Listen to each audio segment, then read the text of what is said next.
Hey guys, Linkzilla here. Hope you're all doing well.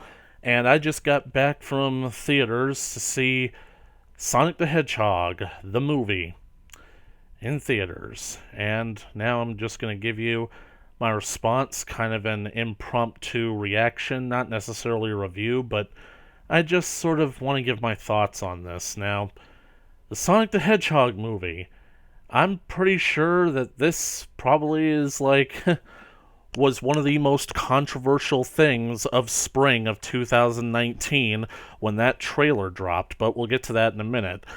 I feel like, on some level or another, the Sonic the Hedgehog live action movie has been long overdue, but then came the idea of exactly how to do it. And, well, basically, I think that with CGI technology progressing the way that it has, it seemed like something like this was inevitable in a sort of sense as more video game movies get made. I mean, well, let's face it, Nintendo is basically holding out like on their properties because they're still upset about the whole Super Mario Brothers movie thing, but the simple fact is it's going to happen eventually. It's pretty much inevitable at this point. Their defenses are going to weaken, and they're going to basically hand over their properties to pretty much the filming rights to their properties to whoever basically promises to bring in the most money. So it seemed it seemed like with this, it like just seemed inevitable on so many levels. And honestly, I'm surprised that it took this long to get us to this point. Because it seems like the more time goes on, the more video game movies are starting to die out. Not necessarily without good reason, but I honestly can't remember a movie based on a video game since the Assassin's Creed movie, or maybe even Warcraft, but for some reason I don't really count Warcraft. Anyways, that's basically like me talking about like that and the issue of how to basically do it. Video game movies haven't had the best track record or reputation, but I don't know. We're basically we're here to talk about more stuff than that, and I don't feel like I can talk about this movie without, of course, talking about all the fear and the displeasure brought up around the production of this movie because when the trailer for this movie first dropped almost a year ago in spring of 2019, I remember I was literally sitting in my linguistics class and I start overhearing everybody in my class talking about this movie and I'm left thinking like, wow, like people are already talking about the trailers and it's literally just like online because, well, anyways, we'll get to the trailer at first. Effectively, this movie is in a lot of ways a hard pill for me to swallow, as in any video game movie. Any movie that's basically based off of a property from my childhood that I know very well, I always can't help but feel like the people responsible for it aren't going to do it justice. They're not going to do a good job because they don't know the game. They don't really care all that much about the game. They don't have the same kind of passion that an actual fan does. And like I said, I wanted there to be a Sonic the Hedgehog live action movie for a long time now because I thought that CGI could actually like deliver us a very good Sonic movie.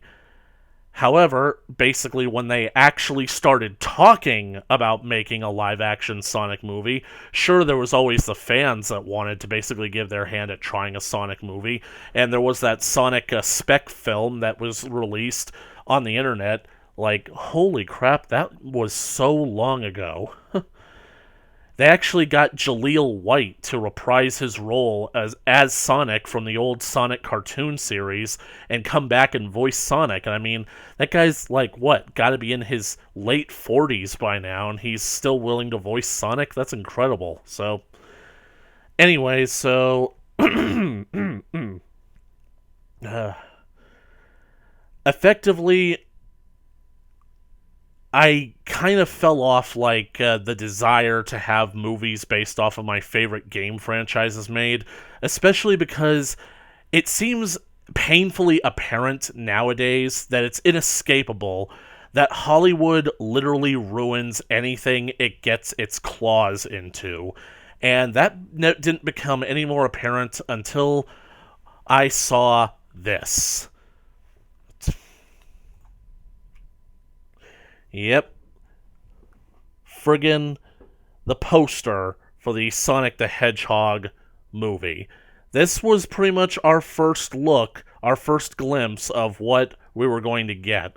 Sure, I'm pretty sure that there was like another poster like on a Twitter feed and whatnot that basically showed Sonic's relatively humanistic anthropomorphic legs and arms, and this was basically where our problems were easily beginning, ladies and gentlemen. So, I mean, let's just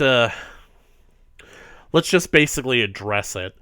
Now, this pretty much showcased that I think that the filmmakers had the best intention when it came to trying making a Sonic the Hedgehog movie, but unfortunately, they were just misguided.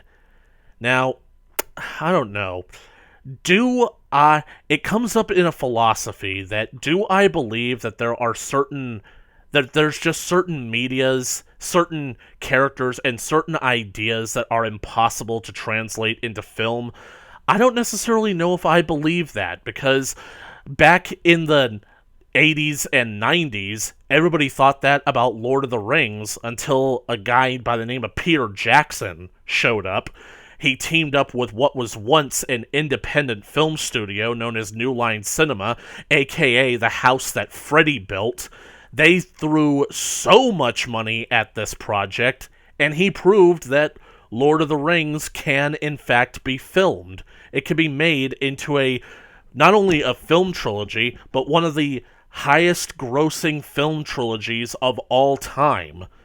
And those movies are still solid today, and they're still so solid that nearly 10 years later they brought Jackson back to make a trilogy of movies based on the prequel to The Lord of the Rings. So, anyway, I don't necessarily believe that there are certain ideas that can't be filmed, but I do have this one philosophy, because I'm sorry to basically like those of you who think otherwise, but when it comes to me, my philosophy is, if you're going to make a live-action movie based on what was once, I think, either a video game or a cartoon series or even a toy line, and you're making the conscious decision to make it into live action, that in and of itself comes off as a huge responsibility and a commitment to basically legitimize it. And no, I'm not saying legitimize as in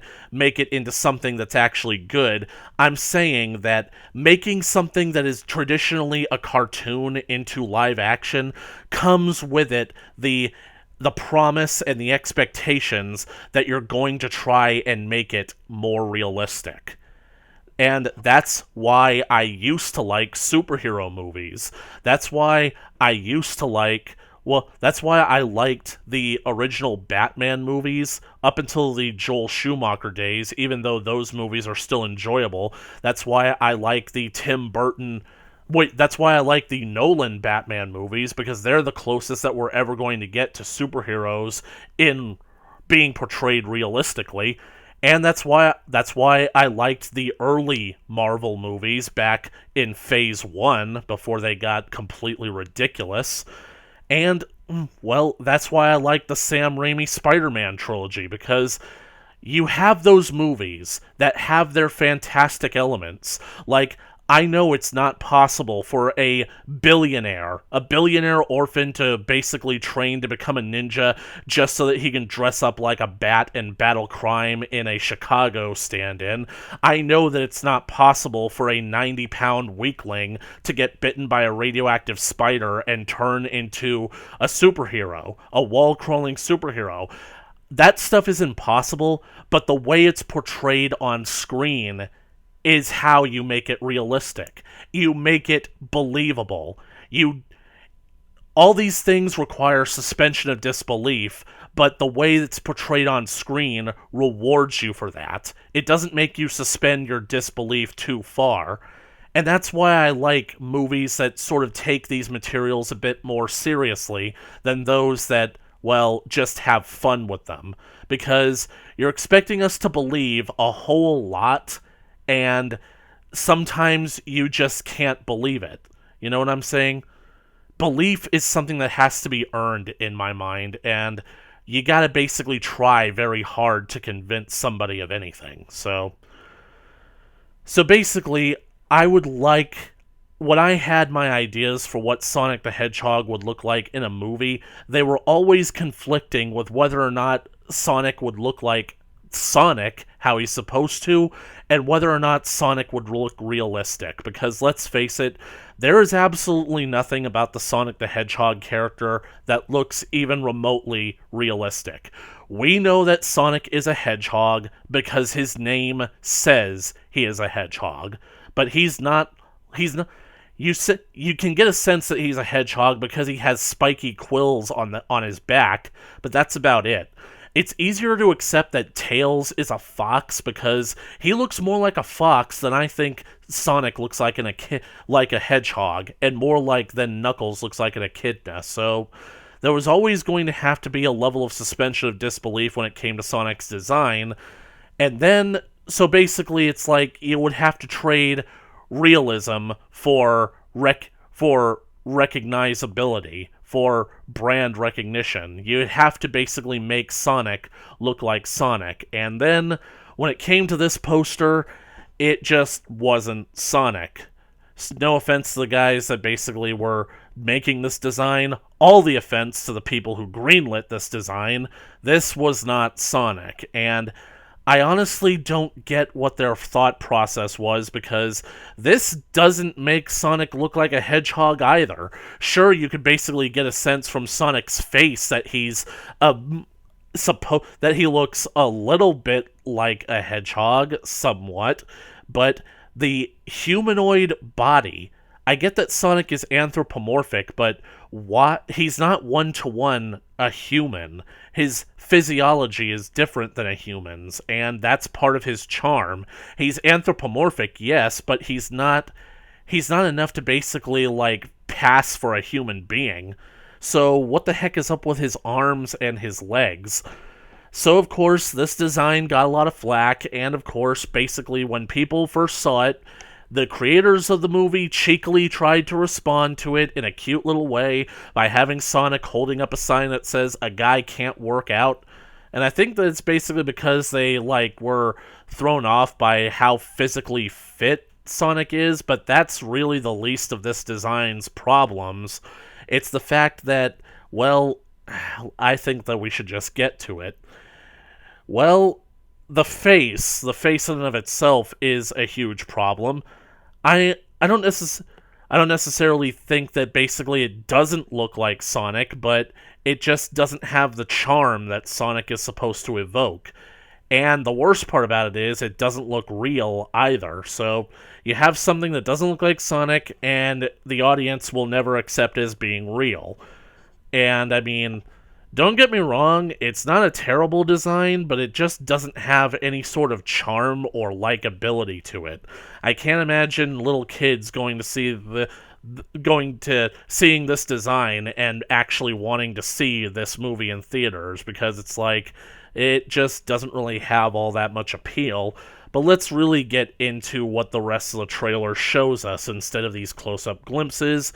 Yep, that right there. I honestly think that basically, like, when it comes down to it, they tried to basically make Sonic a little too human while also trying to not make him human. And, well, honestly, I don't know what they were trying to go for with the hands and the feet. Sonic is supposed to have exaggerated proportions, and that is going to conflict with the sense of realism that you want the movie to have. So why is it that they basically decided to give him tiny, realistic human hands and just cover them with white fur? I mean, you're making a movie about Sonic the Hedgehog.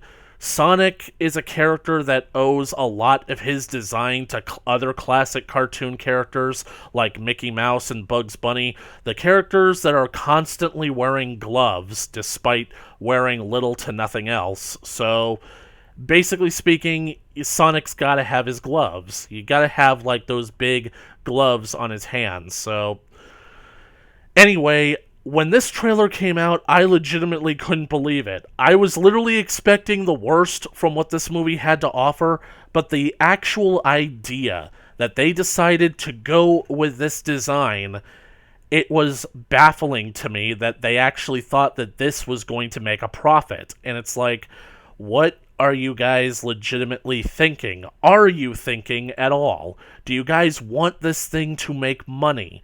Do you have any desire to seek any kind of financial gain from this movie? So, the thing about it is, when you see Sonic in his full form, instead of just basically like these close-ups, I couldn't find a good enough shot of the original movie trailer Sonic. When you see Sonic in his full form, he doesn't come off like a cartoon character. He doesn't come off like the Sonic he's supposed to be. I really don't want to offend anybody by saying this, but he literally comes off like a guy wearing some kind of skin-tight fursuit. And, you know, all the people that basically were ragging on the Cats movie when the trailer dropped, ironically around the same time this trailer did, they basically were horrified at the fact that they basically went with CGI cats instead of people in costumes. Don't get me wrong, that would look just as bad, but it would be at least a bit more acceptable than the CGI characters, than the actors being made up into CGI cats, because it's uncanny, it's disturbing, and it just looks wrong with the CGI. So it basically just looks like people wearing really skin-tight animal suits with CGI on it, and it kind of freaked a whole lot of people out. So I just don't get like why they wanted to make Sonic into such an anthropomorphic figure. And well, so it basically just looks like a fan of Sonic. Like, this is what, like, a fan of Sonic would do to try and either cosplay as Sonic, or maybe they've gone so far off the deep end with their fandom of Sonic that it's actually become going into fetish zone, and they actually want to be Sonic. I really don't want to go into that territory because I think that there's a certain name that everybody, like, is thinking of right now, but I don't want to basically make this video all about him. Or I don't want to get into it, so So anyways, this design was clearly bad, and, well, it goes back into my philosophy on whether or not something can actually be filmed. Can something actually be translated into live action? With Sonic, I feel like you always have to take a huge grain of salt with the idea of making a live-action movie based on Sonic the Hedgehog. And, of course, basically the backlash to this design was so severe, like, I'm pretty sure that, like, any video on YouTube hadn't gotten such a bad like-to-dislike ratio since the Ghostbusters 2016 reboot. And yet, surprisingly, it's the rarest example. It's almost like a friggin' unicorn in our modern-day society where a big film studio working on a multi-million-dollar project that they had already invested so much money into actually listened to the fans of the franchise. And this is ultimately why I say certain things that I do about when it comes to making video game movies. Nobody in Hollywood is actually qualified to make a movie based on a video game because I honestly don't think that any of them have actually seen or even played certain video games. They just didn't seem like that kind of generation. I would think that, like, if they have played a video game, it would be some garbage that was made today. Either Call of Duty or friggin' Candy Crush. Not real video games, you know what I'm saying? But basically speaking, like, they actually listen to the fans because they acknowledge that maybe fans of this franchise actually know a bit more about it than we do. So, they actually were willing to go back and change it, costing them millions of dollars in order to change the design of the movie, of the movie's titular character, and that's how we got this. Now, don't get me wrong, I'm not knocking this design. It's a much better design than what we had, and it actually looks like Sonic. It's not a one-to-one recreation of how Sonic is in the games, but it's a lot more believable that we could buy that this is Sonic.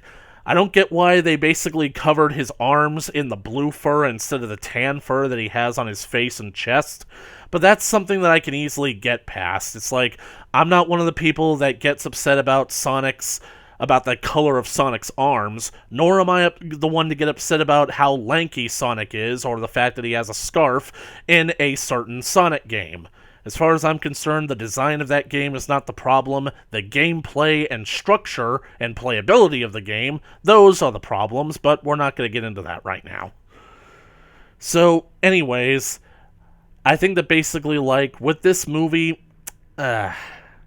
this whole controversy that surrounded the Sonic movie all the way up till its release, so many people breathed such a sigh of relief when the second trailer dropped and they saw Sonic's new design, and it's completely warranted. It is not without warrant that we would all be relieved at seeing the Sonic trailer get changed like this, and the Sonic design giving us something more akin to Sonic.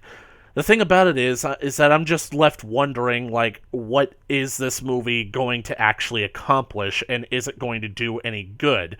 Now, don't get me wrong, I'm not expecting this movie to change the world or whatnot, but Sonic really hasn't had the best reputation, like, ever. I mean, basically speaking, like, he was a big thing back in the 90s as a rival for Mario, and he made a lot of good games. Consoles, back when Sega was actually, like, a console company, they were literally, like, the only gig in town that could actually stand toe-to-toe with Nintendo, and that's because of Sonic, and they were releasing consoles with Sonic launch titles. The problem is that they kind of extended themselves a bit too far, and Sonic really wasn't enough to carry the house on his own. They really needed a bigger lineup of characters that they could fill the stable with. I mean, Nintendo is known for Mario, and Disney is known for Mickey, but let's face it, they're not the only characters in their stable.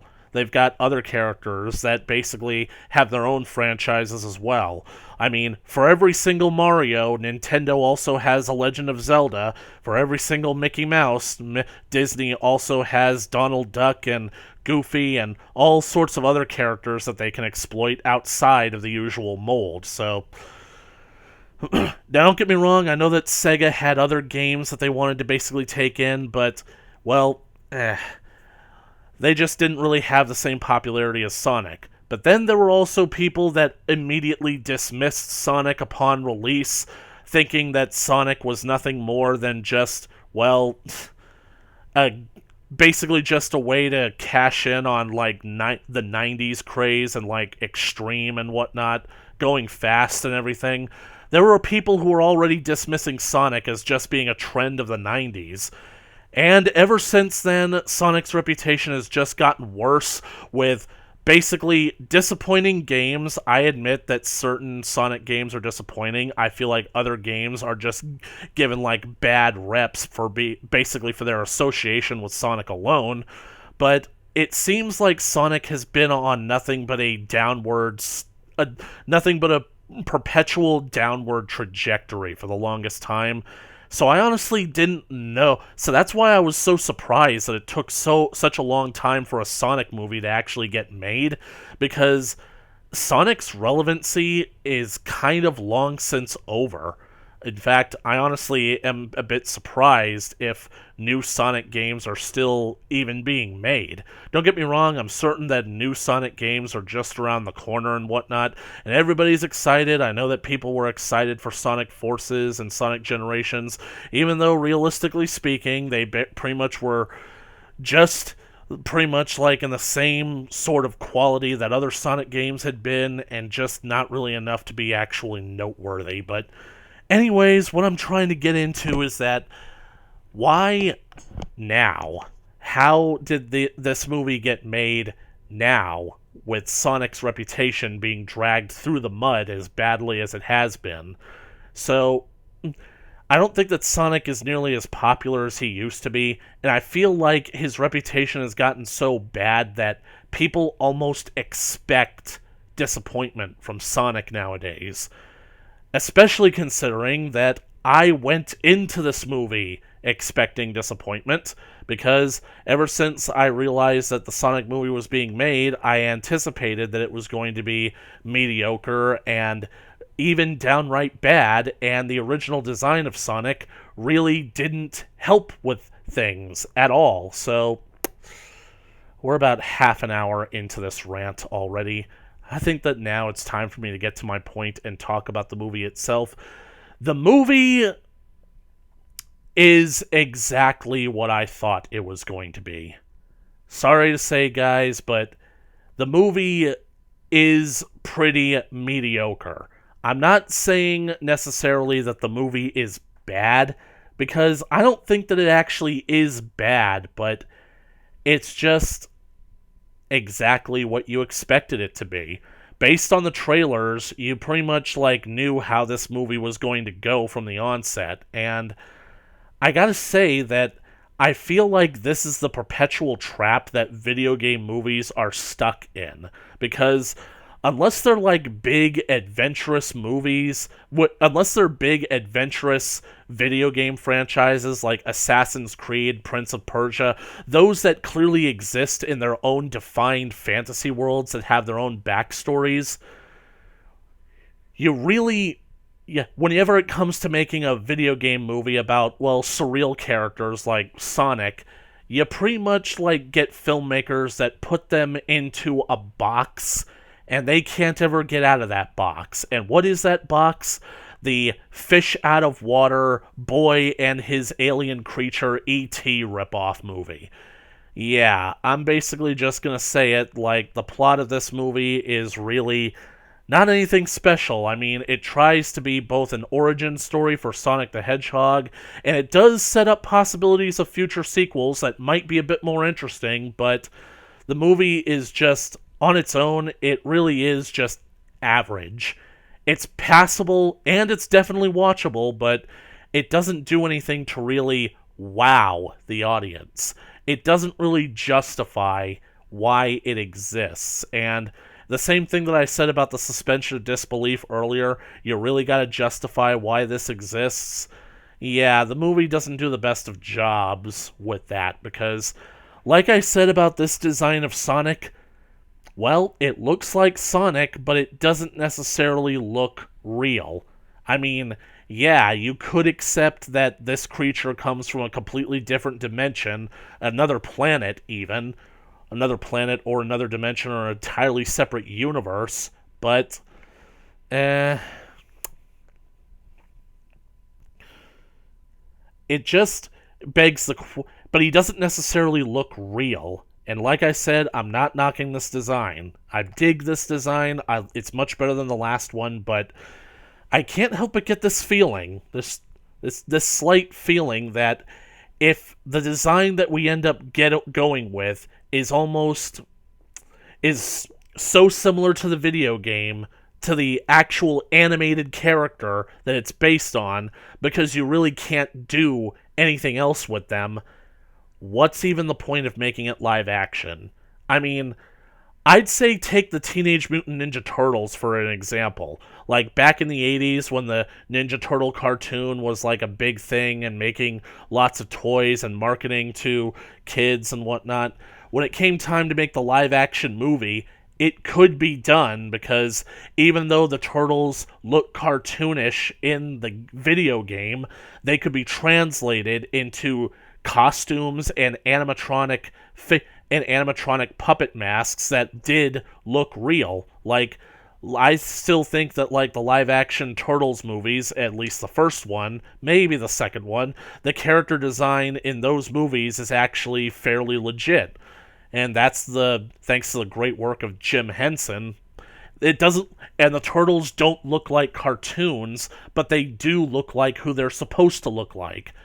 I think that, well, maybe Sonic is a bad example, but let me just basically kind of just break it down for you with other options and other examples. Can you imagine Bugs Bunny being made into a CGI character for use in a live-action movie like this? I mean, it comes off like, what's the point?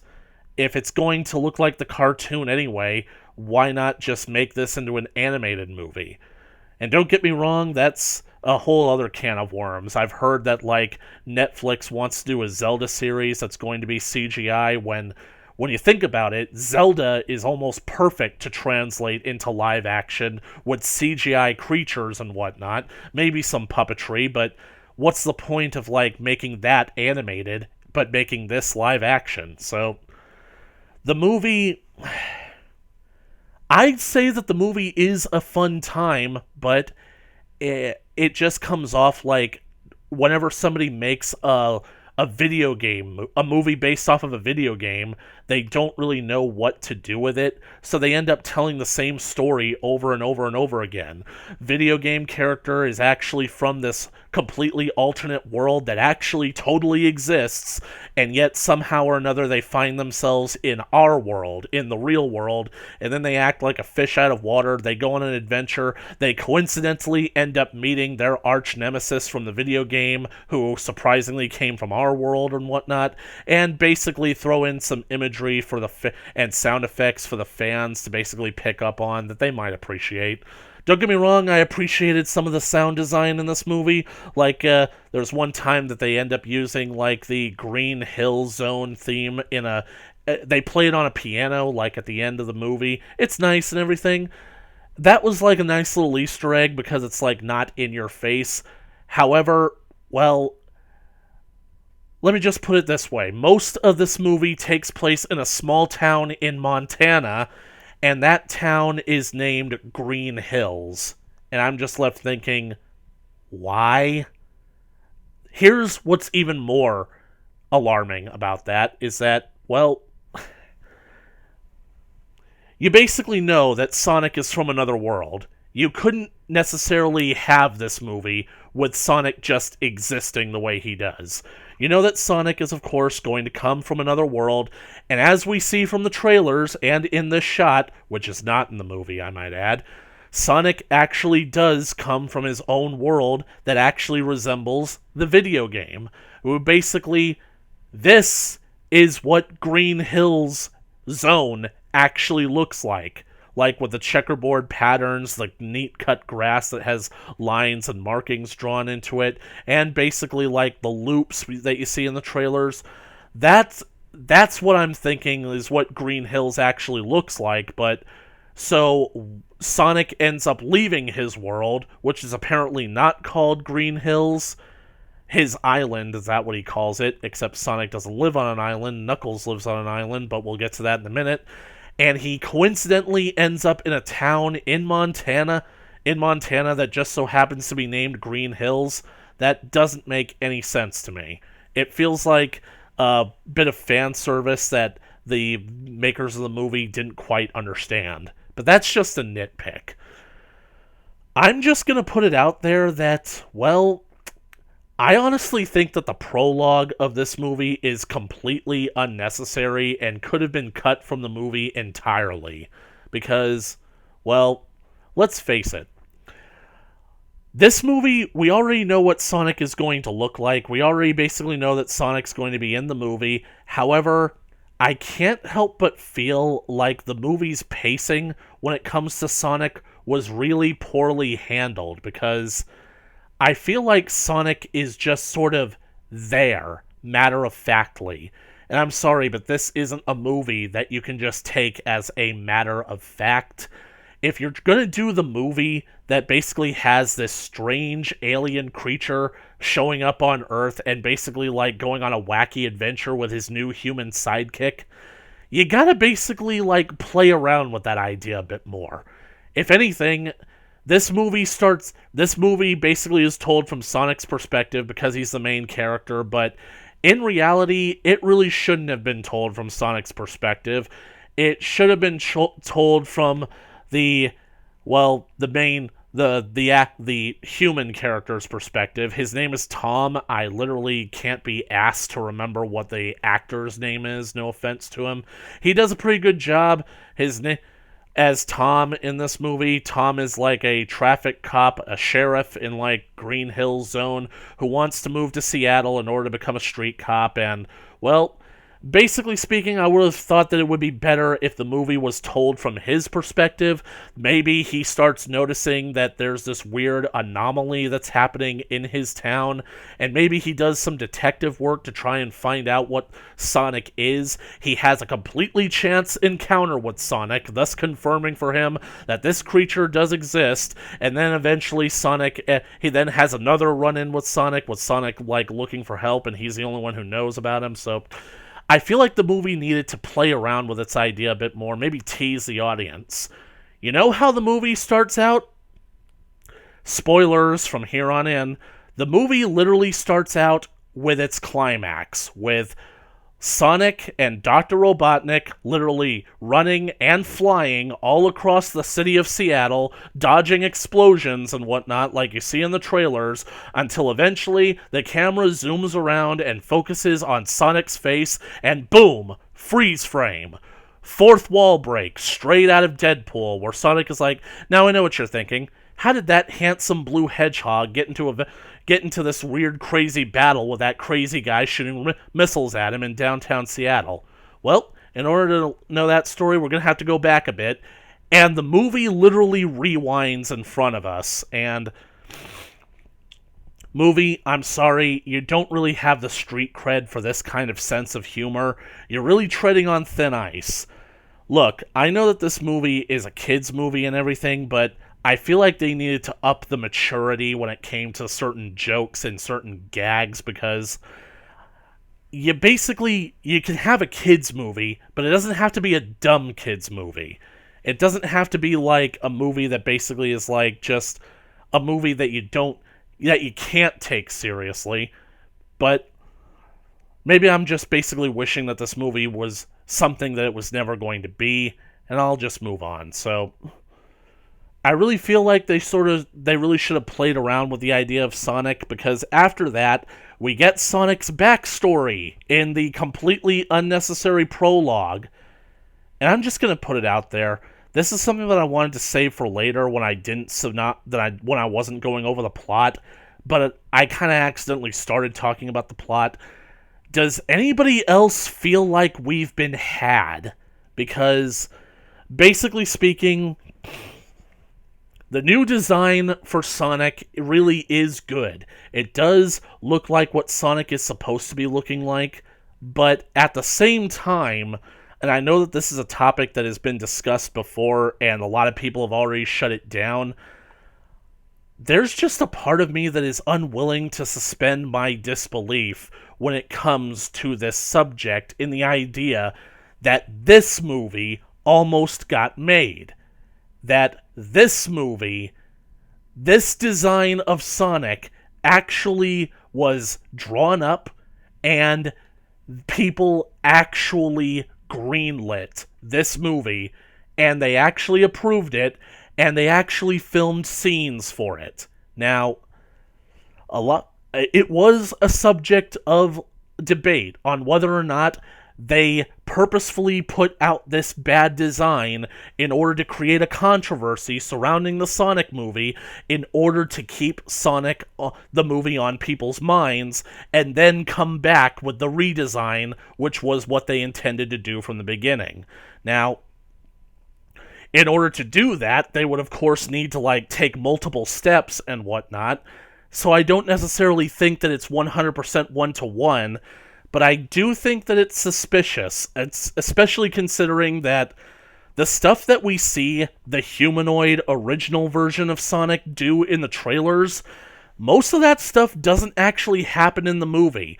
Yeah, we have the scene where basically, like, Robotnik confronts them on the roof of the pyramid building, and it does the whole slow down time, like, Quicksilver scene with him grabbing the missiles and whatnot, and basically doing all this at fast motion while everything around him is so slowed down.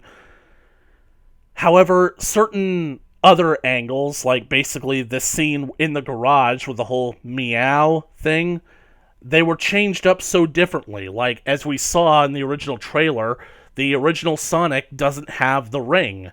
He doesn't have the magic rings, and I honestly find it hard to believe that, well, I find it hard to believe that this movie is the same movie that this movie was going to be. It honestly feels so different. And I know that trailers sometimes like have extra footage or other takes that don't make it into the movie. No, I honestly think that they changed the movie from the ground up in order to give us a completely different movie. And I don't know. My topic is that in order to... Because if they hadn't done that, then this movie has some really strange things to actually account for, because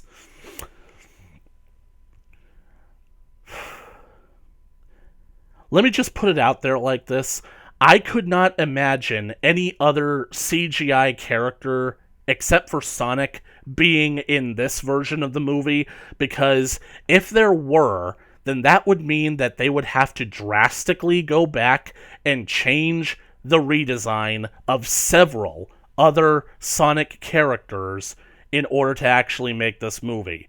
What am I talking about? Well, you remember how I mentioned that the intro, the prologue, is completely unnecessary and could be cut from the movie entirely? Well, basically speaking, we see that the movie starts with Sonic's explanation of who he is and what he is, that basically, like, he basically comes from this island that's from a completely different world, and he's always had this power that he's been told by his caretakers that he needs to keep secret, or else other people will want his power. Now, you might be thinking, okay, who is his caretaker? Sonic has had, like, lots of mentor figures in the past. Is it going to be, like, a fan favorite, like, I don't know, Uncle Chuck from the Sad AM movies? Or is it going to be, like, is Sonic going to have parents? Is he going to have, like, any of the other famous Sonic characters that fans know and love? Nope. It's a completely new character that was dreamed up solely for this movie that is never going to appear in any other Sonic medium ever again, just so that we can have a tragic death of the mentor figure. This character is an owl named Longclaw, and she has apparently been taking care of Sonic since she was a baby. And it's so weird because, I mean, Sonic in this movie comes off a little bit like Deadpool, and you get the sense that he's been living on Earth for a while now, so maybe he knows a lot about popular culture and whatnot. But Sonic, he basically says that Longclaw is pretty much like his Obi-Wan if Obi-Wan had wings, flew, and ate mice. And I don't know, that seemed like not only a forced pop culture reference that wasn't really necessary, but also the fact that an owl is taking care of a hedgehog, as in a rodent, that Sonic just literally established that the owl does in fact eat rodents. So, yeah, hedgehogs have defenses in order to from predators, but realistically speaking, all an owl would have to do is pick up a hedgehog at the right position, the right angle, carry it up high enough, drop it from like a large height. I mean, it's how eagles eat turtles. Speaking of turtles, we'll get to that in a minute. So, here's something that I honestly didn't expect from this movie, is that, well, it shows Sonic as a young child, a baby, even though he's supposed to be like 6 years old at the according to the timeline. So Sonic is told to keep his power a secret, but he doesn't because he's Sonic. He's running all over the island, which he apparently can do in 2 seconds. He comes and visits Longclaw. She tells him he's being irresponsible with his powers, and that basically, well, he needs to be more careful. At which point, several bad guys show up and try to attack Sonic and Longclaw, shooting arrows at them, and you might basically miss it at first, but it turns out that, well, these characters are actually echidnas. Yeah, they're the same species that Knuckles is. And you can tell because some of them actually do look like Knuckles. And so here we have other characters that clearly look more like Sonic characters. And I'm just left wondering, did these guys make it into the original movie? Did they have to redesign them too? Because, honestly, at that point, it feels like more like a cancel the project than completely redo it from the ground up. So, anyways, maybe it's a nice little Easter egg. Maybe it's a teaser as for what's to come. Because it's interesting, because here I was thinking, if Robotnik comes from our world, and Sonic in the trailer says that people have always been trying to steal his power, so he came to our world in order to be safe. Who was it from the original Sonic world that was trying to take his power in the first place? And apparently, it was the Knuckles tribe, even though they're supposed to be extinct by the time Sonic actually shows up. But who knows? Maybe time works differently in Sonic's world, and maybe by the time Sonic eventually goes back, things will be really different.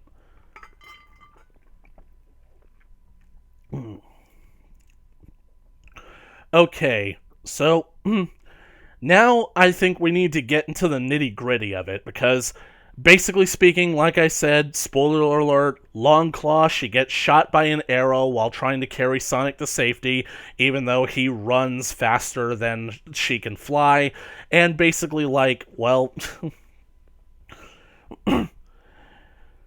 she ends up getting shot by an arrow, and she gives Sonic a bag of magic rings. She tells him that these rings will basically keep him safe and whatnot, and allow him to escape to new worlds. She takes one of the rings, she throws it, and it opens up a portal to our world, and claims this world is on the other side of the universe. You'll be safe there. You have to hide, Sonic, and remember, don't stop running. Even though running is actually what got him into this mess. Anyway, so Sonic goes through the portal, the ring dissipates as Longclaw defends the portal, trying to stop the Echidnas from capturing Sonic to harness his power.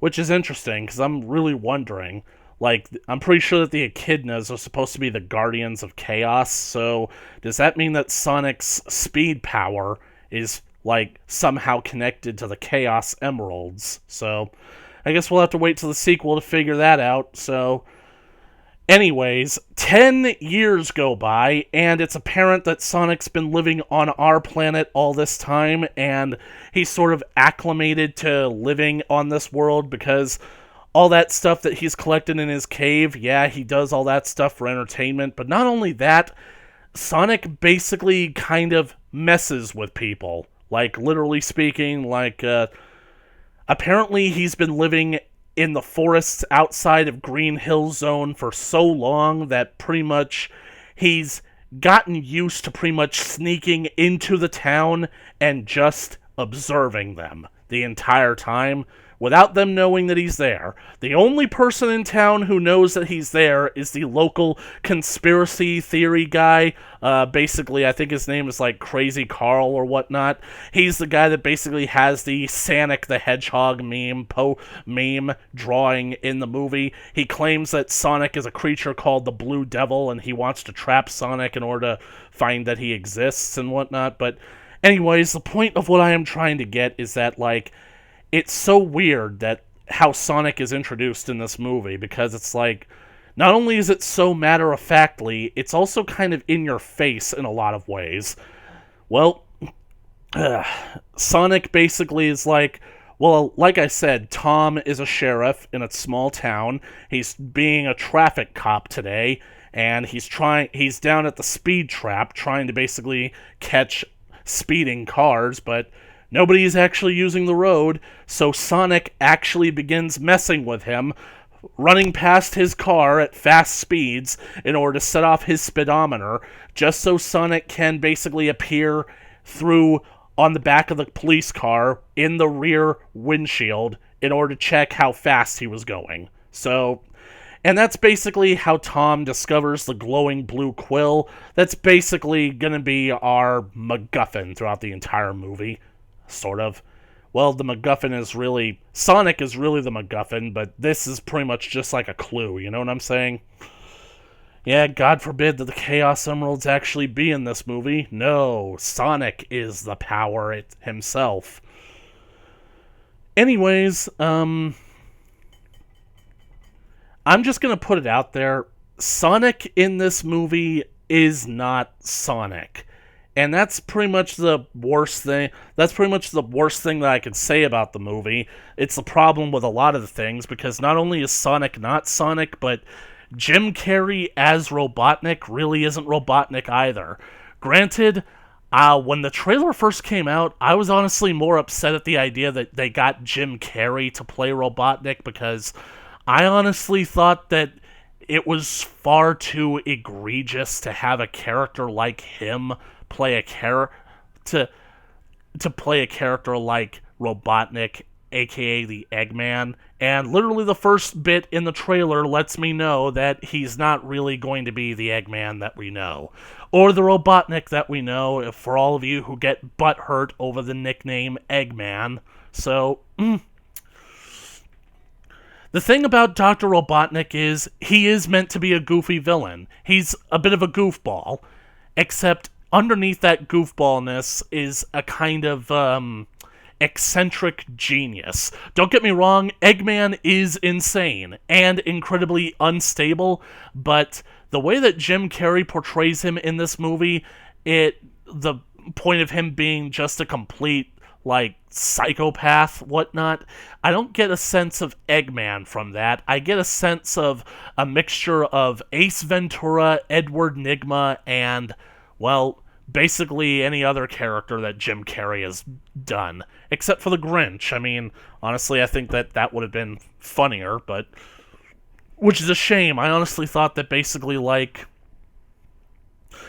it would actually be enjoyable to have, like, Jim Carrey do a character like this, because it might be a return to form for him after basically, like, a lot of the stinkers that he's been having lately. But still, well, it just didn't really feel like Eggman. You don't really get the sense that this is the same character. As in, well, I honestly don't know what this character's motives are. You basically get this idea from the Jim Carrey's character that he's the smartest guy in the world. I mean, his character canonically has an IQ of over 300, but you don't get the sense that he never really truly becomes full-on supervillain in my mind, especially considering that everything that he does in the movie is literally at the behest of the U.S. government.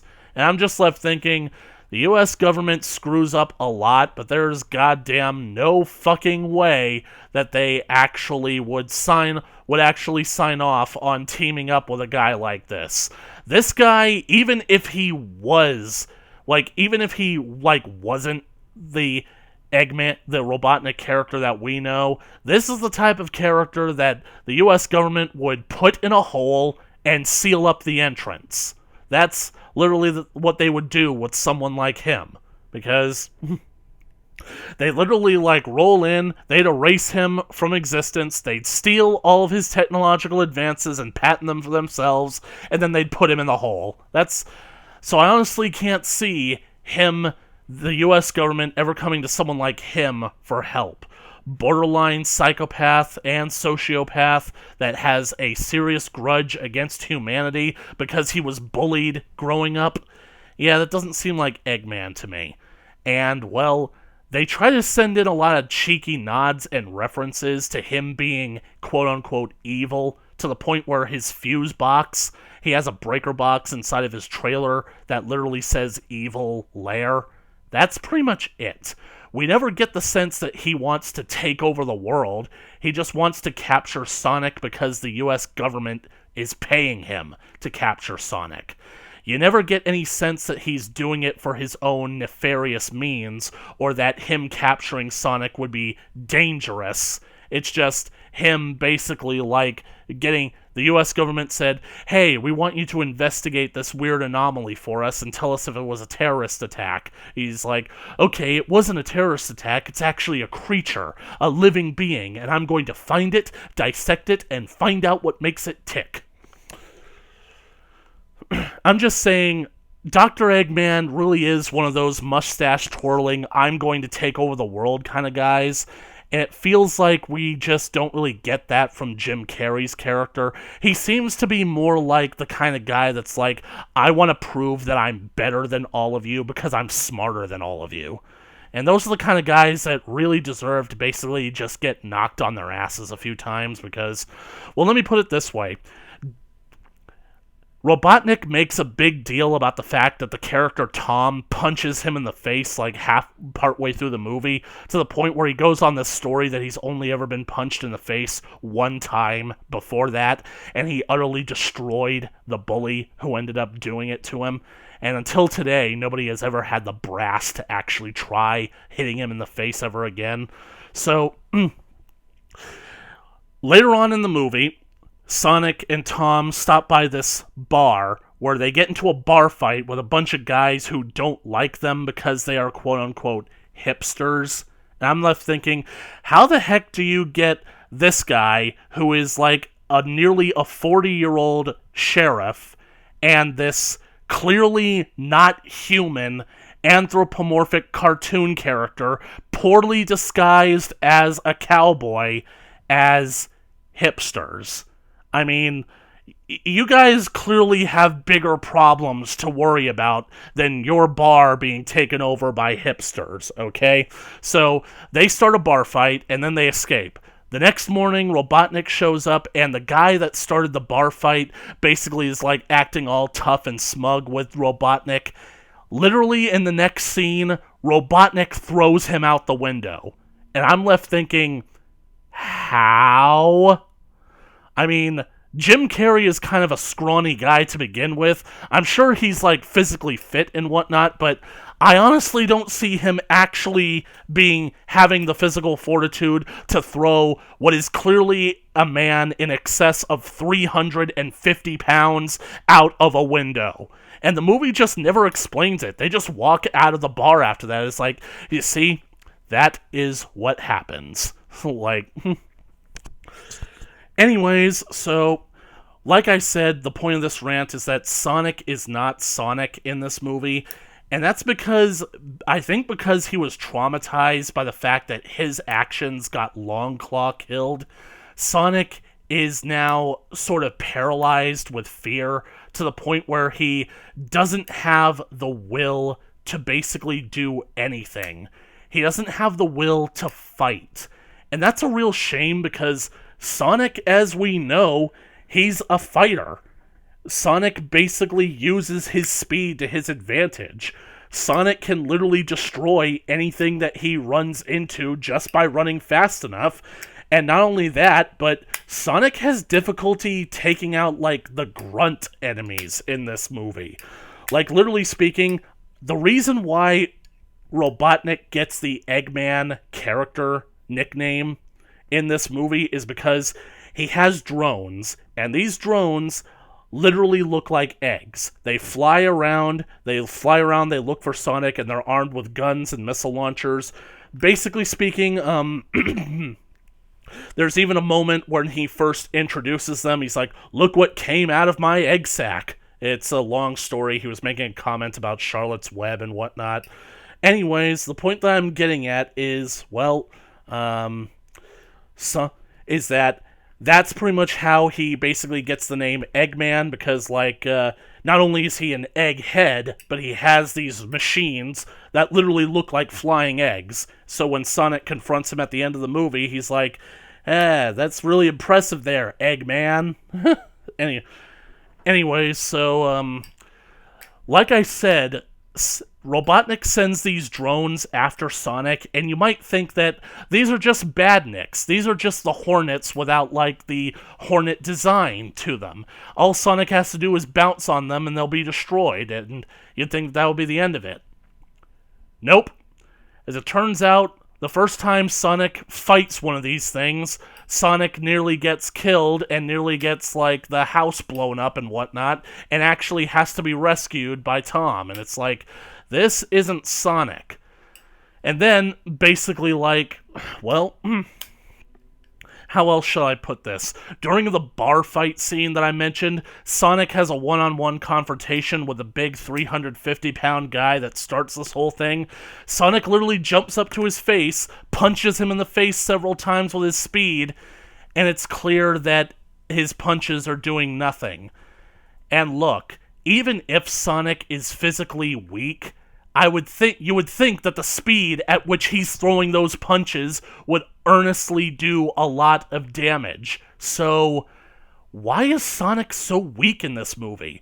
And yeah, I get what they're trying to do. They're trying to say that, like, oh, this is Sonic before he became used to being a hero, before he basically, like, knew what his power was capable of. Yeah, it's basically like the Sonic version of the Powerpuff Girls movie. And I'm just left thinking, if I wanted to watch the Powerpuff Girls movie, I'd watch the Powerpuff Girls movie while I'm playing Sonic the Hedgehog at home on my GameCube. So, basically speaking, it's like, I just don't get the Sonic vibe from this character. And I really feel like the script needed to be tweaked in order to give us the Sonic that really the fans kind of would have expected from a movie like this. Because he looks like Sonic, he moves fast like Sonic, he basically does like a whole lot of cool things like Sonic, but he doesn't really feel a lot like Sonic. And I honestly think that's the fact that they wanted to highlight that Sonic is alone. Yeah. Because Sonic has been in hiding on Earth for the last 10 years and lived in virtual isolation, he's suffering from a kind of isolationist anxiety. He realizes that he doesn't have any real friends here on Earth. He's never even talked to anybody, except for maybe Crazy Carl, and he basically is virtually alone. Now, don't get me wrong, they want to basically characterize Sonic that way, that's fine, but it's just, I've seen Sonic the Hedgehog, and I honestly don't think that being alone is actually a big problem for him. Like, I mostly, like, think of, like, the Sonic X rendition of Sonic, with Sonic basically constantly, like, going off on his own, finding a place to take a nap, just to be by himself. I don't think that Sonic is the type of character that gets lonely. I think that Sonic might feel a bit upset at the fact that he doesn't have any friends, but I honestly don't see Sonic honestly going into, like, these deep, quiet moments of introspection just because he doesn't have any friends. It just doesn't feel like Sonic to me. But of course, this movie wanted to basically be about Sonic meeting human beings and learning to make a connection with friends and whatnot. That's all fine and good, but the idea that Sonic just isn't as strong as Sonic actually is supposed to be, it just doesn't really feel like Sonic, you know what I'm saying? So, I'm gonna admit that for a kid's movie, this movie actually did have some humor that actually made me laugh. Like, I'm just going to put it out there that some of the things that I laughed at, I don't think were intended to be jokes, because nobody else in the theater laughed at the times that I was laughing at. They must have went over their head, but I think that this movie makes several digs at Mario. Like, the Super Mario franchise, because, you know, Mario has always been Sonic's biggest rival and whatnot. Or maybe it's vice versa, I don't know, but let me just put it like this. The first time we actually see a clear view of Sonic in his full adult form, or at least 16 years old, but whatever, is that it's after the scene with Tom messing with him and the traffic cop's speed detector. Tom actually sees, like, a turtle crossing the road and actually tries clocking it before Sonic shows up. After Tom pulls away in his car, he heads back to town in order to help with something going on in town, something to do with ducks and donuts. We see the turtle. The turtle is still crossing the road, and there's a car that's coming towards it, and you get the sense that the car is going to run over the turtle, but Sonic zooms in and saves the turtle from being run over, and I can't help but feel like that's kind of a dig at Mario, because Mario's big thing is jumping on turtles, killing them, and not only that, but Sonic actually ends up taking the turtle on a ride. He ends up, like, running with the turtle, trying to give the turtle an experience of how it feels to go fast. You get the sense that the turtle is enjoying it, but afterwards, Sonic just puts him down in the middle of the woods, probably miles away from where he found him, miles away from that turtle's habitat, and the turtle is shaking with adrenaline, so that's not the only dig at Mario that I think the movie makes. It's that Sonic's rings. Sonic has the magic rings in case of emergency because the rings can open up a portal to another world that he can use to escape to, and Sonic has a little map of worlds that he can basically go to that are safe.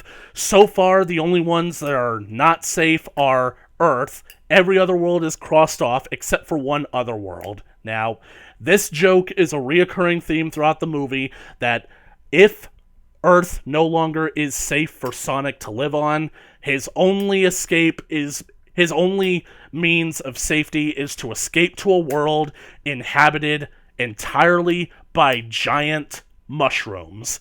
And Sonic hates mushrooms. He thinks that they're boring, and they're gross, and they're everywhere, and there's literally nothing but mushrooms in this world. A mushroom kingdom, you might say. I personally like to see it as a dig at Mario because it's like Sonic is like kind of dissing the Mushroom Kingdom in a lot of ways. It seemed like the kind of humor that this movie would do, and like I said, it went over the audience's heads anyway. On the map, with the drawing of the Mushroom World, the drawing kind of does look like the mushrooms from the Mushroom Forest Zone at the beginning of Sonic and Knuckles. That might be what they're going at, but it's clearly a separate world from Sonic's world, so that wouldn't really make any sense. And there's definitely this one portion of the movie that did get a laugh out of me where Sonic is all wet, he quickly shakes himself off, and all of his fur puffs out. That got a laugh out of me. I've always imagined that eventually happening in any sort of Sonic movie, and I'm glad that it actually did happen here. But I feel like even though this is a fun movie, it's just a movie that you kind of just have to accept because this movie is filled with a lot of inconsistencies.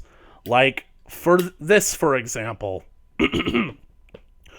like I said, what sets Sonic off in this movie is the fact that he's lonely. You guys remember that scene from the trailers where Sonic is playing baseball in an empty field by himself? Sonic literally goes through the entire scenario where he hits a home run, literally playing the other players trying to catch the ball and throw it to home plate before he scores the winning run, and he ends up running, at which point he realizes that he's completely alone, he's all by himself, and at that point he just starts running the bases over and over and over again, trying to make the pain go away, until his body eventually charges up with electricity and causes a sonic boom, which basically is an EMP blast that knocks out not just the town of Green Hills, Montana, but the entire Pacific Northwest. And I'm just left thinking, wow, that's a large radius right there. So that's what sets off the catalyst for the movie and whatnot. Sonic realizes that he's in trouble and everything, and now has to basically go to a new world, especially considering when Robotnik's drones show up the next day in order to come after him. So Sonic is getting ready to go to the Mushroom World, and when the drones end up outside of his hidey hole, his cave and whatnot, he sneaks out of there and he heads towards Tom's house because he feels like he has a special relationship with Tom, who he calls Donut Lord, because apparently he talks to donuts before eating them when they get out of line. So he felt safe in Tom's garage for some reason. He felt that would be a safe place to use the ring, and that's where we get the whole meow dart in the leg encounter. And when Sonic drops the ring, when Sonic is like drowsy from the tranquilizers, he sees San Francisco written on Tom's shirt because Tom is getting ready to move out to San Francisco. He drops the ring, and the ring opens the portal to San Francisco in the garage, and Sonic accidentally drops his bag of magic rings through the portal, and that's what sets off the catalyst for the rest of the movie. Sonic now has to get to Seattle in order to basically get his magic rings back, and Tom, for some reason, has to help him. This is honestly one of the things that I find a little bit hard to take about this movie, because the movie literally goes out of the way to justify why the other characters are in this movie, because when you think about it, Sonic didn't need any help at all. He didn't need any other characters to actually help him in this situation, because even if he did lose his rings in San Francisco, he technically didn't need Tom's help. I mean, he starts out needing Tom's help because Tom tranquilized him. And even after he wakes up from the tranquilizers, Sonic's legs still feel like rubber, which means that he can't run. He can't move fast, except for when he can, because when Robotnik pretty much breaks into Tom's house and discovers the quill that Tom found earlier in the movie, that seems to be charged with energy, I might add.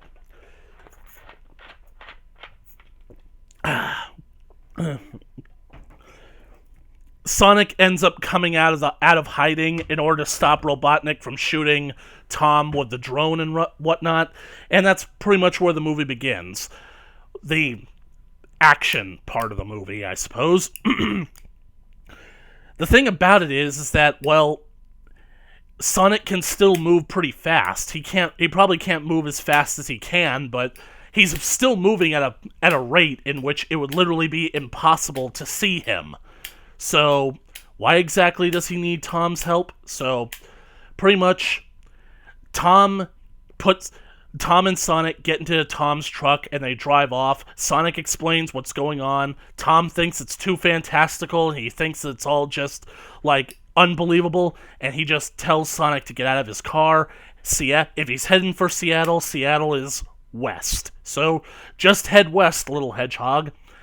This comes the point where the movie kind of breaks my suspension of disbelief, because in the next 5 seconds, Sonic literally runs from mid-state Montana to all the way through Montana and the state of Washington, and whatever state is also up there. I don't know the United States. I don't have a map open right now.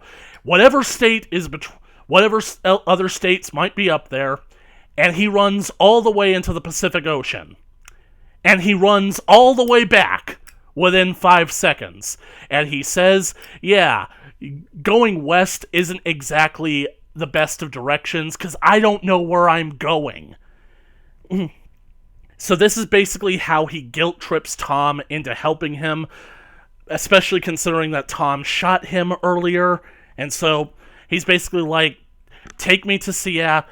And so basically Sonic is like, take me to Seattle. And I'm left thinking, Sonic, you literally just ran to the western seaboard and back across at least 2 states, maybe 1.5 states, in 5 seconds. Sonic, you know how to read. This movie makes a big deal out of the fact that Sonic knows how to read, actually.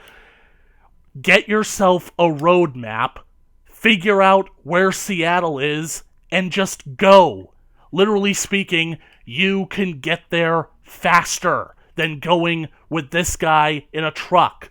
I know that the point of this movie is that Sonic wants to make friends and whatnot, but it's a logical inconsistency that the movie never really addresses.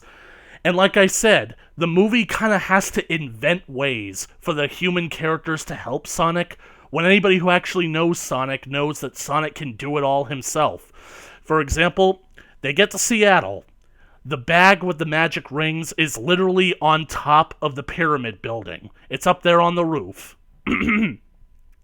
So Sonic immediately dashes off as soon as he sees the pyramid building, and he's like, nope, you need a special door to get up to the roof.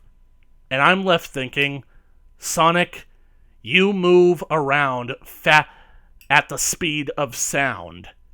You can literally run up the pyramid building. He doesn't even try this.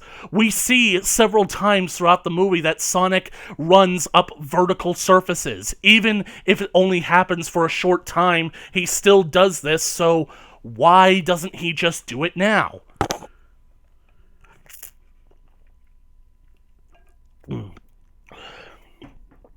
Here's what I think the biggest logical inconsistency of the movie is. You remember how I mentioned that when Sonic goes fast at the baseball stadium, he goes fast enough to let off an electronic discharge that basically causes a blackout? Well, basically speaking, this movie just wouldn't be complete if it didn't have its own Quicksilver moment, and this movie has two.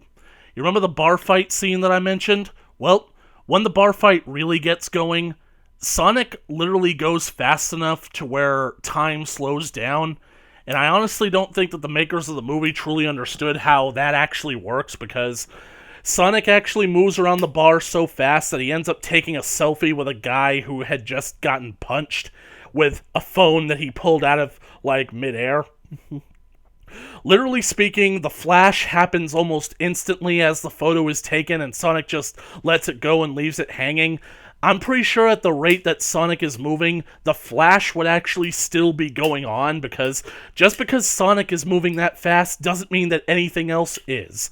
The machine probably wouldn't even be fast enough to detect Sonic inputting for the camera features. So, anyways, what I'm trying to get at is that how can Sonic move fast enough to do all of that and not set off another EMP to alert Robotnik of where he is? How is it that he can move this fast and yet doing virtually the same thing at the baseball field, arguably going even slower, didn't set off his EMP ability? Well, I think that the movie tries to give an explanation for that, but they never really focus on it.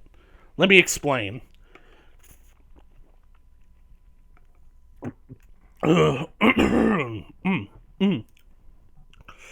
Okay, so from watching the trailers, you might get the sense that Sonic's electricity that arcs around his body is a side effect of him going faster, when it actually isn't. I honestly think that that is some kind of latent chaotic power that lies dormant within Sonic, and according to Robotnik's readings, the power potentially could be unlimited, which honestly makes the introduction of Super Sonic in the sequel not really all that impressive. So, the thing about it is that Sonic doesn't always access this power. You see, you remember that quill that I mentioned that Tom found and then Robotnik found in Tom's house, the clue that basically clues them in? Robotnik has that quill throughout the rest of the movie, and there's one moment where he's basically just getting really pissed off at his underling and is just harassing him and yelling at him, shouting, whatnot. He's letting off a whole lot of negative emotion, and then suddenly the quill starts glowing. Now, I mentioned that Sonic's electricity speed force power started when he was feeling really upset about being alone. The power also manifests itself again later in the movie when Sonic finds out that Tom wants to leave Green Hills and move to Seattle, because it's like, no, you can't leave. You're Donut Lord. You're the sheriff. You protect this town. This town is perfect. You can't just abandon the people that love and care about you because you want something better in life. So he gets upset that Tom is wanting to leave to better his career and whatnot, and that's what causes him to start sparking the electricity. So I think that they're trying to say that powerful emotion is what brings out Sonic's power, but that's just weird. It doesn't really feel like Sonic. That's all I can say about it. So if Eggman is powering the Quill through his own negative emotions, that's how he discovers that the Quill and Sonic potentially have unlimited power. So he ends up using the Quill to power the flying aircraft that's supposed to be like his hover chair from the game, but doesn't look like anything like it. Basically, he uses it to power that thing, and that's how he's able to match Sonic's speed. So, the climax of the movie features Sonic going fast enough to basically slow down time for everybody else, but Eggman's flying machine is able to keep up with him. So, you might think that the climax would be interesting, but really it's just a chase. It's a chase all over the world that goes briefly through Paris, briefly through the Great Wall of China, briefly through Egypt. Doesn't really matter all that much, and it's just, well, it's a bit confusing, so,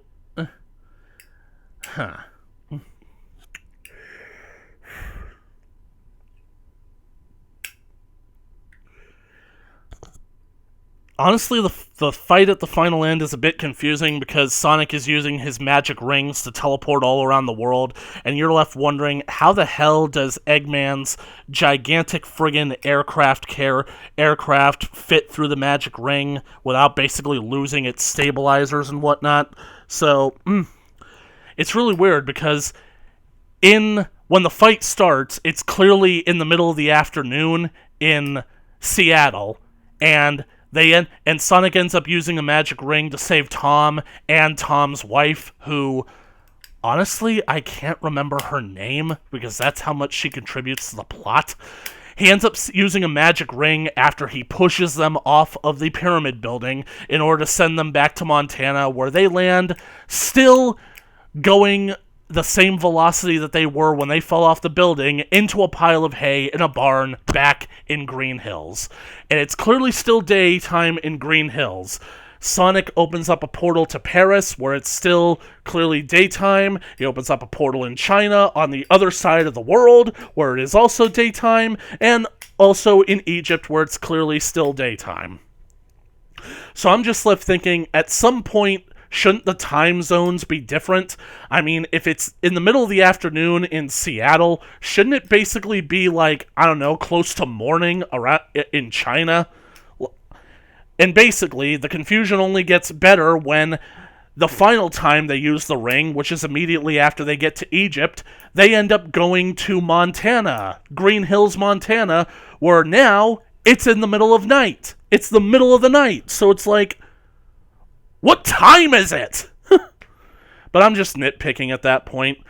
I'd say that the movie the climax is pretty enjoyable, especially when Sonic uses his full power against Robotnik's a flying machine and whatnot, and you get the sense that it is trying to emulate the game, with Sonic having to bounce across the aircraft multiple times, and Sonic gets the idea that the way to defeat Robotnik isn't to leave the Earth, but to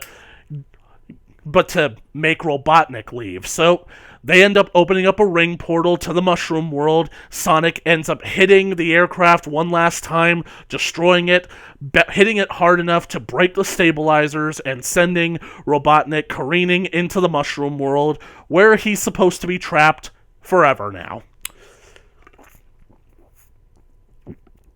Oh, and by the way, when Sonic charges up to full power and realizes that Robotnik is using his quill in order to power his machine, he's like, "You have something that belongs to me." And it seems like the energy from the quill is now arcing towards Sonic's body, which should basically, prevent Eggman's Robotnik's machine from flying as fast as it does, because the quill should effectively be depowered. Although I just basically already explained that to myself, but I'll just get to it when I get to it. So yeah, the movie ends, I'd say fairly well. It's an enjoyable climax and whatnot, and well, the movie basically ends with Tom and his wife deciding to stay in Green Hills and, like, just live the simple life. They don't need to go to Seattle to prove that they're important people and whatnot. And they let Sonic move into their attic. So that's nice. I mean, Sonic has friends, not just friends, he has family now. And he doesn't have to live in the woods. It's fine. Oh, and there's also a scene in the movie that, like, makes references to the chili dogs, which I enjoyed. So that's pretty much how the movie ends. It's a fairly standard movie. The movie, of course, ends with a teaser with Jim Carrey as Dr. Robotnik in the Mushroom World. For some reason, he shaves his head, and I don't know. It's clearly meant to establish that he's been there for a while, that he basically, like, his hair is basically grown out. His mustache is now big and bushy, like, you know, the game character is supposed to be. He finally looks like the Robotnik character from the games. And not only that, Jim Carrey does this really raspy voice that makes him sound like Eggman. So now I'm thinking, yes, give us a movie with this Eggman, please. I mean, have him stop jerking around and pretending that he's an actual robot. Just give us this character, please. And so he's basically like, I have been banished from the Earth to a planet with no people, no conceivable resources, and no hope of returning home. He then reveals that he still has the quill, and he says, I'll be back before Christmas. So that would actually be kind of like a nice little teaser if they actually could give us a Sonic the Hedgehog sequel before Christmas of next year. Or better yet, give us the trailer for Sonic the Hedgehog 2 before Christmas. That would be great. But I'm not getting my hopes up. I'm not, like, banking. I don't want them to rush this, because this movie, it clearly took a lot of effort. I'm down for a sequel. I really am. I kind of expect more from these movies, but I would be down for a sequel. So, anyways, so Sonic, I basically wanted to bring up the idea that how could the quill still be powered if Sonic drained the energy from it? Well, if my theory is correct and Sonic's power is drawn out by powerful emotion, even negative emotion, then Dr. Eggman basically has an unlimited power source. So I dig it. I can see that would be the reason why Eggman is constantly trying to capture Sonic, and why Sonic takes it upon himself to always stop him, because it's like the movie ends with Sonic basically finding his courage, and he's like, I've only ever used this power to run away, but now I'm going to use it to protect my friends. So we sort of get the Sonic that is supposed to be Sonic, and we get the Robotnik that's supposed to be Robotnik. So I'd say that the movie did pretty good, and the movie actually does end with a kind of mid-post-credit scene that teases the idea of a sequel, and spoilers, just jump ahead a few minutes if you don't want to hear this, but Tails makes an appearance in the movie. Yep, basically, it shows a scene out in the woods overlooking Green Hill Zone. The wind picks up, a magic ring portal opens, and Tails jumps out. And Tails looks so cute. He looks just like how he does in the games. And he's holding this device and is like, if these readings are correct, he's here. He's somewhere in that town. I just have to find him before it's too late. And so Tails jumps off the cliff, does his helicopter flying with his two tails, and then it shows that he can move almost at the same speed as Sonic. So it's like, yeah, Tails has always been fast enough just to sort of trail behind Sonic. And so it's just kind of like a special thing, because how's Sonic going to react to there being another speedster? Because Sonic literally says while fighting Robotnik, it's like, no one's ever been able to match my speed before.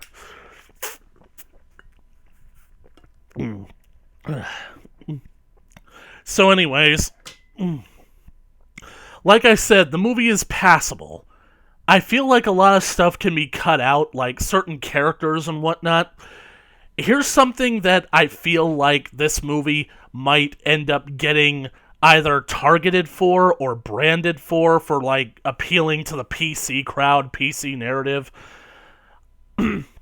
is the fact that Tom, his wife, well, he's married to a black woman, so they're an interracial couple, and the movie doesn't really draw any sort of attention to that. It's just sort of there, like it should be, because it's like, you don't need to draw attention to the fact that basically these two people are clearly of different races. They're in love, they got married. That's all there is to it. And the thing about it is, I actually believe that this movie was genuine in doing that, because I don't think that this movie is woke at all. I honestly think that this movie actually did a decent job with showcasing that kind of relationship. But here's where it gets a little bit fuzzy, because I honestly think that on some level, they did it so that they could have one character that they could use to make a whole lot of politically incorrect statements about. The one character that basically is just like a character basically that's not politically correct, a character that you're just supposed to laugh at, you know what I'm saying? And that's basically his wife's sister, who also lives in Seattle. So basically, when Tom gets accepted for the job in Seattle, his wife decides to take a plane out to Seattle to stay with her sister and start looking for potential apartment places so that they can move out there as soon as possible. And yet, the sister character, her only character trait is basically to be an antagonist to Tom and to try and get her sister to dump him, to divorce him even. And I just left, and it comes out of nowhere. It's like, okay, this character just got introduced, and the only thing we know about her is that she's trying to break up her sister with her husband. For what reason? And the movie never gives a reason for why she hates Tom and wants to break her sister up with him. And I'm just left thinking, like, are they ever going to explain it? Are they ever going to... Because, well, as I mentioned, like, well, let me just put it out there. Tom is probably the most straightforward, easily approachable guy you will ever meet. There's, like, nothing about him that's threatening or intimidating. Tom's just a good guy. So I can't imagine why anyone would have a beef with him.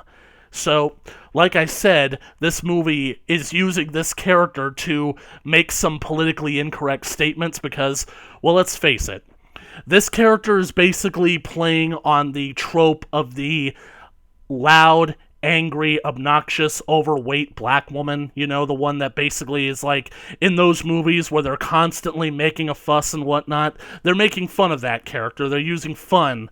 They're doing jokes with that character.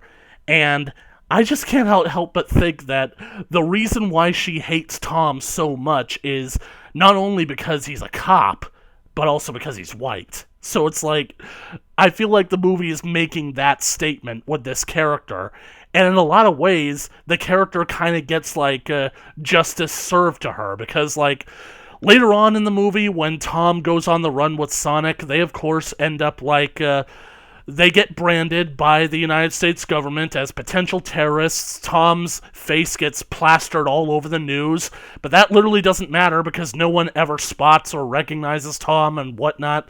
The only person that it matters to is the sister-in-law, who immediately tries to throw him out of her house when he shows up and tries to call the cops and the FBI until she sees Sonic and faints. And then, from that moment on... from the rest of the movie. She literally spends the rest of the movie tied to a chair. And she's like thinking, untie me! This is my house! You can't just be coming in here doing all this in my house! I mean, she's an obnoxious character, but it is kind of funny to, like, see, like, she was basically causing, like, so much trouble for Tom. It's kind of funny to see her get comeuppance like that. The only thing about it is that I don't see her being necessary to the plot at all. Like, one of these days there's going to be a cut of this movie that completely removes any reference to her character. She's just going to be completely cut out of the film, and the film is largely going to be unchanged. I mean, it even goes out of its way to show how superfluous her character is when the fact that Tom and Sonic arrive in Seattle in Tom's beat-up, busted truck after the encounter with Robotnik's tank and whatnot, and he asks, do you think your sister would mind if we borrowed her car? And she's all like, oh, hell no, you ain't gonna borrow my car, you ain't gonna touch it. And then his wife is like, yeah, I'm sure she'll be fine. And they just leave. They leave her tied up in the house, and she's so obnoxious and unlikable that not even her own daughter will untie her. But it's not really like it's all that bad. It's kind of like more like a gag kind of tying up. I mean, it's not like she's tied up with real ropes. It looks like she's tied up with bungee cords. And I'm just left thinking, that is clearly not enough rope to actually restrain a human being. All she has to do is stand up, scrunch her shoulders, grab the rope with her thumbs because her hands are clearly free, and just lift it over her head. Problem solved. They don't have her tied to a chair. They have ropes tied around her arms and presumably her legs, and she is sitting in like a living room lounge chair. And I'm left thinking, how is it that you can't get out of that? So, anyways, that's just some of the things that I wanted to talk about the movie. So, on the whole, Sonic the Hedgehog, the movie. Do I think that it's a good movie? Not really. Do I think that it's a bad movie? No, I can't say that either.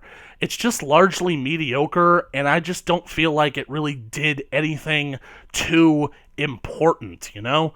It's just basically another of those strange alien creature shows up on the Earth kind of movies. And I feel like video game movies have to get to a point where we're beyond that sort of thing. They need to be allowed to evolve and do bigger and better things. But that's never going to happen as long as Hollywood keeps thinking that video games are only ever meant for kids, and apparently kids can only handle a certain type of movie. I mean, what happened to the days where a video game could actually, where a movie based on a video game would actually follow the plot of the actual game? I mean, I'm tired of video game characters coming to our world.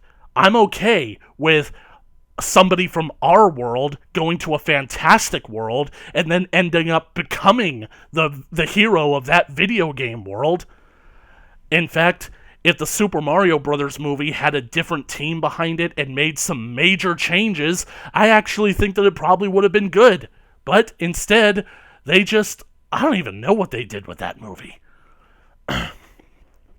So anyways, the idea basically behind it is that I could sort of see this game as sort of being a prequel, a precursor that's supposed to lead into the video games, except for with Tails' appearance at the end, thus indicating that this Sonic movie is, of course, going to lead into the events of Sonic the Hedgehog 2.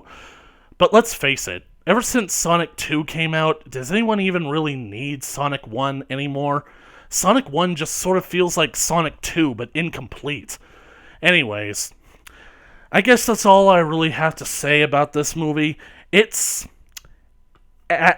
I'd say that it's below average and mediocre, but the problem is that mediocre is quickly becoming the new standard average. So, I don't know, I just kind of want movies to start doing better, and now I'm just going to basically, talk about the controversial aspects of this because, well, I kind of feel like this movie suffered the same problem that the Joker did. Because I honestly think that the Joker really wasn't as good as everybody claims that it was. It's certainly a passable, no, I'd even say that it's a great movie. It's just not a Joker movie. It's an Oscar movie that's pretending that it's a Joker movie. But the controversy surrounding the movie and the backlash that the movie received actually ended up making a lot more people go to see it and ended up liking it far more than it actually would have done otherwise. So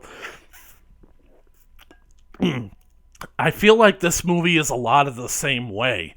I mean, don't get me wrong, for an origin story of both Sonic and Dr. Robotnik, it's passable because we both get to the point where the characters in the movie actually come to resemble who they're supposed to be from the games. Sonic, he's reckless, but he's also fearless, dauntless, and he's powerful, and he knows it.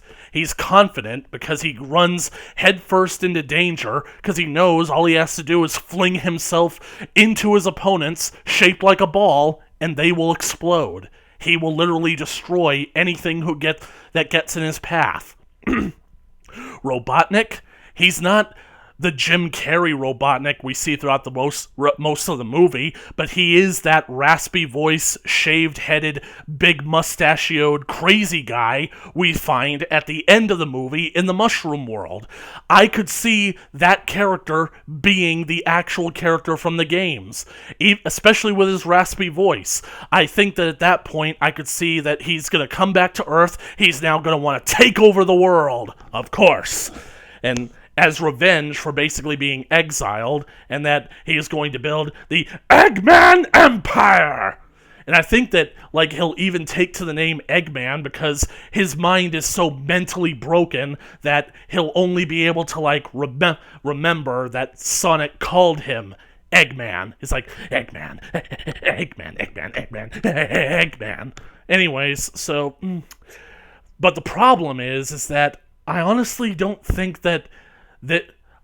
think that the movie is largely unchanged from what it was going to end up being. Sure, we get a movie where Sonic looks more like Sonic, but I don't think that it's all that different from the movie that this creature was going to star in. And I feel like because we got a design that we liked better, it ended up tricking us into going to see this movie. And a lot of people are still so stoked on the fact that the redesign happened that people in Hollywood actually listened to us for a change, and the fact that it's rightfully so beating out the garbage fire that Birds of Prey was, that people are actually kind of getting caught up in the hype and sort of losing track that this really isn't all that good a movie. It's passable and watchable and a lot of fun, but really, that's about it. It's not really... I don't necessarily see it having much staying power. I don't think that it's going to do as well throughout the rest of its box office run that it did in its opening box office weekend. So, I guess all we have to do now is basically wait and see if the numbers start to drop. But I honestly think that pretty much this definitely does showcase that, well, if this Sonic movie gets a sequel that, introduces more Sonic characters and, has more fun with the Sonic side rather than the Sonic being a fish out of water side, I will love that. I would love a Sonic the Hedgehog movie that feels more like a Sonic the Hedgehog game. Just follow the plot of the game, but show it to us in a movie form. And this does set a very powerful precedent that if they are willing to listen to us on this front, and it shows that they have come into profit from listening to us, then maybe more film studios will actually take our opinions a bit more seriously and stop trying to label us as toxic fanboys who don't deserve anything that we're getting and that somehow we feel we're entitled to them. No, We're not entitled to anything. Just like how you are not entitled to the money in our wallets. We want this movie to be good. And if the movie doesn't look like it's going to be good because it has a bad design or bad marketing or bad characters, a bad story, or a bad actor or actress in the lead role, we're not going to pay money to see it. It's up to you to actually give us a product that we actually want. Because you do realize that's how capitalism works, don't you? Anyways, that's pretty much all I can say for now, except, I don't know. I get that this, like, in final notes, I get that this is a really bad design for Sonic the Hedgehog. It doesn't look good, it doesn't look real, but I kind of got annoyed when over the months following the original trailer dropping, so many people were saying, "Oh God, it looks so awful. It's literally the worst thing in CGI has ever done. It looks like it's going to eat our souls. It's haunting our nightmares." Guys, I'm tired of the hyperbole. I'm tired of the exaggeration. So many people hating on CGI just because they can hate on CGI. And honestly, I think that it's a narrative that it's getting unfairly used nowadays because CGI is actually a lot better today than it used to be. So, the simple fact is, every single time you say that CGI is the worst thing ever, that something made of CGI is haunting your nightmares, and it's going to eat your soul, you're actually doing more harm to yourself than you are doing to the CGI medium in general. Because you know what you're actually doing? You're making yourself look weak. And not only that, you're making yourself look over-exaggerated, over the top. Literally speaking, you can look at this and say that it's a bad design. Is this thing going to actually eat your soul? No, it isn't. It's just an image on a screen. And images on screen can't hurt you. So, in closing, you think that you guys can dial back the hyperbole a bit? Because hearing people complaining about CGI every single time it gets brought up in conversation, I'm friggin' tired of it. And I've thrown out my voice doing this rant, which has lasted more than an hour and a half now. Fuck me. Hope you all have a great day, and I'll see you later.